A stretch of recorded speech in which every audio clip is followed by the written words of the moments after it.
You want to be the filming lady? Do I want to be the filming lady? Of course I do. Give me your elastic. Hey, what's up? My name's Hannah.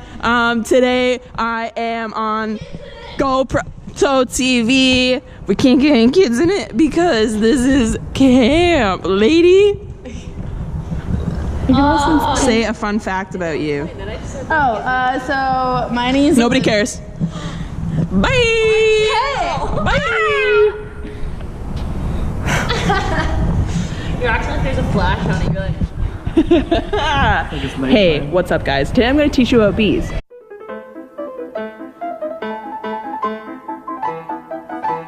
Okay, so fun fact, there is 20,000 different kinds of bees, all right? And in one beehive, there is 60,000 bees, okay? 59,000 of what's called worker bees.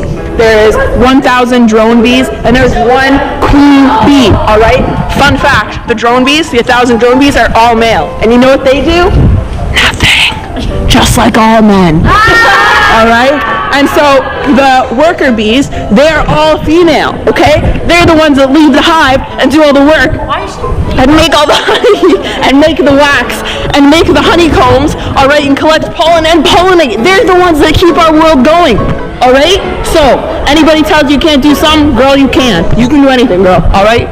And so the drone bees, the male bees, their only job is to fertilize the queen bee. The queen bee will leave the hive once in her life, all right? And the only time that will happen is to go find and start a new hive. So, how the queen bees are made. So, several baby bees are raised by being fed royal jelly, all right? And then once they find one that they want, the other ones are killed off. So, that's what happens there. The worker bees, so when they go and pollinate flowers, they pack it onto their back legs. They spit on it and they pack it onto their back legs. And once their sacs are full, they go back to the hive, all right, and they start the process of making honey. How honey is made is honey is actually bee spit.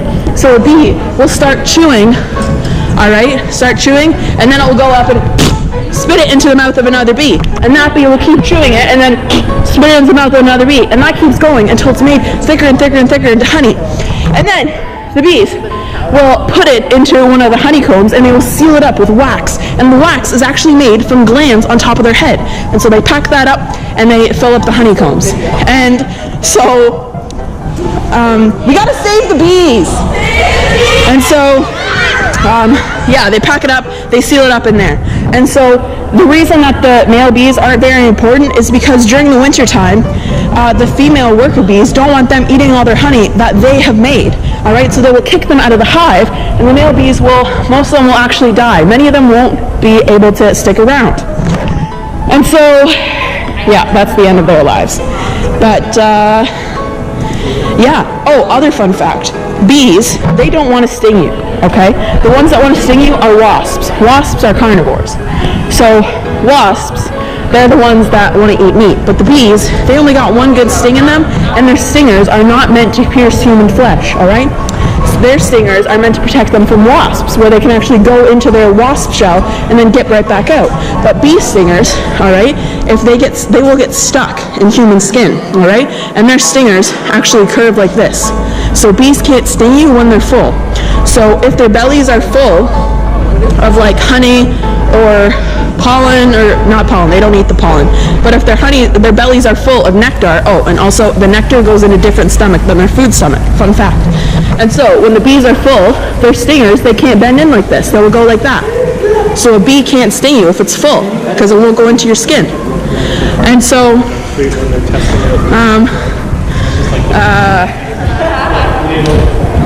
so yeah, bees can't sting you. But if a bee stings a human being, it will actually rip out the half of their body.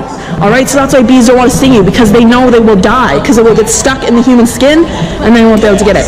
So if a bee lands on you, it's just because it thinks you're a flower, it thinks you smell nice, it thinks you're wearing a nice color, all right? And if you leave it alone, it'll just go back and do its thing.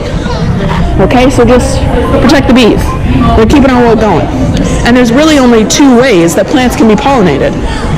One way is by bees. by pollinator species. The other way that plants can be pollinated is simply natural, by the wind. The pollen will get blown off, all right, and it will be scattered along to the other plants in the area. So, but we need pollination to survive for any sort of food, but really for anything. Pollination is the reason we have any food at all, because pollination helps with our fruits, our fruits and vegetables, our seed things, and also any of the other plants like flowers, wheat, things like that. But also, it helps support the other species of animals, because animals need to eat the plants, and then there's animals that eat those plant-eating animals, all right? So if we didn't have bees, we wouldn't have any sort of food at all. Meat, vegetables, nothing, all right? So just remember that next time you look at a garden. That's taking away the possibility of bees. So, yeah, that's, if you got any more bee questions, send them my way. Try and answer them. All right, and bye. Austin. Never. You know what else you're never going to get away with? Killing all the bees.